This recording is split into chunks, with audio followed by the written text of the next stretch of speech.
स्वामी विवेकानंद का कहना है, गरीब हम नहीं, हमारी सोच है। कुछ सालों पहले की बात है। एक गुरु और शिष्य कहीं से गुजर रहे थे। चलते चलते वो एक खेत के पास पहुँचे। उन दोनों को प्यास लगी थी, तो वो खेत के बीचों बीच बने एक टूटे फूटे घर के सामने पहुँच गए और वहाँ जाकर उन्होंने दरवाजे को खटखटाया।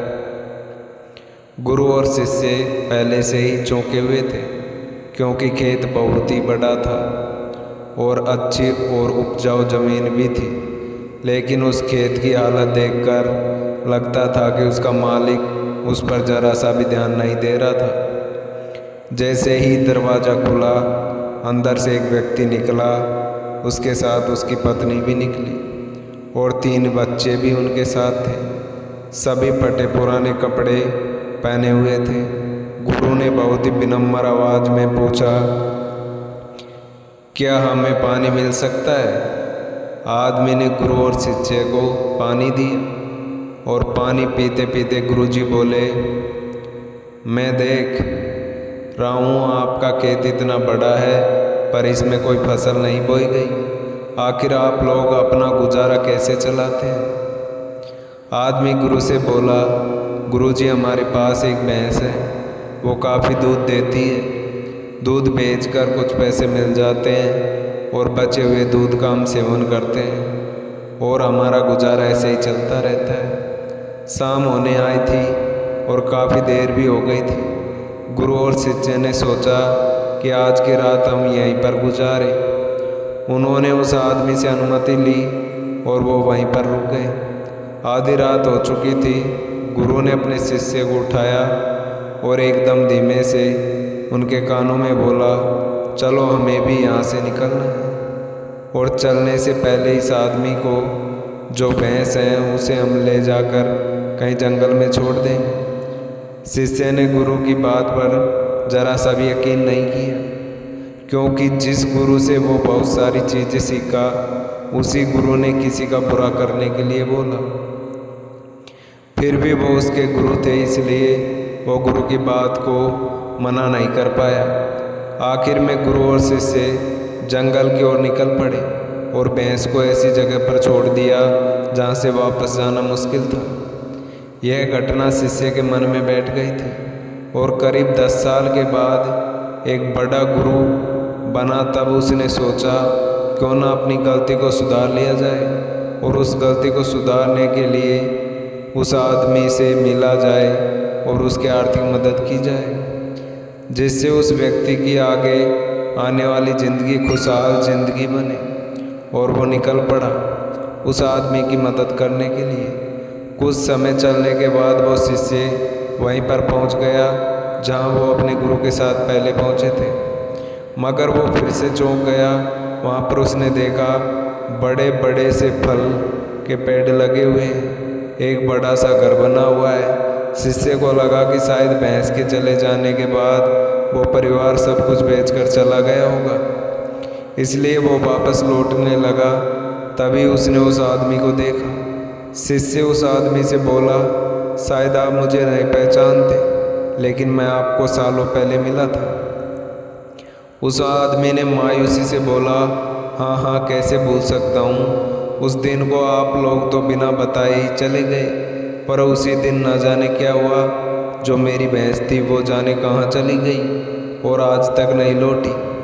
कुछ दिनों तक तो मुझे समझ ही नहीं आया कि क्या करना चाहिए और मैं क्या कर पाऊँगा, पर जीने के लिए मुझे कुछ ना कुछ तो करना ही था।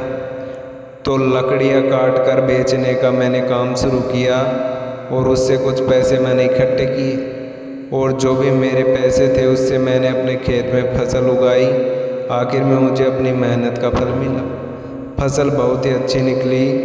बेचने पर जो पैसे मिले उससे मैंने फलों के बगीचे लगवा दिए। ये काम बहुत ही अच्छा चल पड़ा। इस समय आसपास के 1000 गाँव में सबसे बड़ा फल व्यापारी हूँ मैं। सचमुच में ये सब कुछ ना होता अगर वो भैंस नहीं चली गई होती, तो उसी के कारण मैं लाचार था और उसी के कारण मैं और कोई काम नहीं करना चाहता था। उसके जाने से मैंने नए रास्ते निकाले जिससे मैं पैसे कमा सकता था और आज मैं एक बहुत ही बड़ा व्यापारी बन चुका हूँ। शिष्य बोले, लेकिन ये काम तो आप पहले भी कर सकते थे। आदमी बोला, कर सकता था, लेकिन तब मेरी ज़िंदगी बिना मेहनत के भी चल रही थी। मुझे कभी लगा ही नहीं कि मेरे अंदर भी इतना कुछ करने की क्षमता है, इसलिए मैंने कोशिश ही नहीं की। लेकिन जब मेरी भैंस चली गई तब मुझे एहसास हुआ कि मैं दूसरा काम भी कर सकता हूँ जिससे मैं अच्छा खासा पैसा कमा सकता हूँ और मेरे बच्चों और पत्नी को और अच्छी ज़िंदगी दे सकता हूँ। इसलिए मुझे कुछ ना कुछ तो करना ही था और मैंने तब ठान लिया था कि अब मैं जो भी करूँगा पूरी मेहनत के साथ करूँगा, अपने दम पर करूँगा और आज इसलिए मैं इस मुकाम पर पहुँचा। इस कहानी से हमें क्या सीख मिलती है? आप भी सोचिए, कहीं आपकी ज़िंदगी में कोई ऐसी भैंस तो नहीं जो आपको एक बेहतर ज़िंदगी जीने से रोक रही है।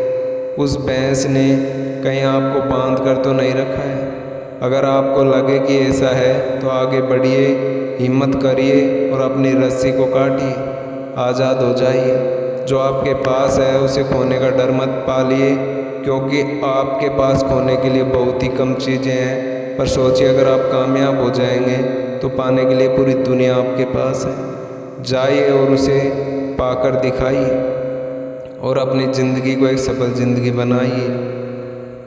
अगर आपको ये कहानी पसंद आई और आपको इससे अच्छी सीख मिले तो दोस्तों हमारे वीडियो को लाइक एंड चैनल को सब्सक्राइब ज़रूर करना। दोस्तों, ये थी स्वामी विवेकानंद की द्वारा एक बहुत ही शानदार और कम शब्दों में बेहतर कहानी। इससे आप सभी भाइयों को सीख मिल चुकी होगी कि जीवन में गरीब हमारी सोच हम नहीं। दोस्तों, वीडियो में बहुत ही इम्पोर्टेंट पार्ट को मैंने आपके सामने पेश किया है। आई होप आपको वीडियो बिल्कुल समझ में आ गई होगी।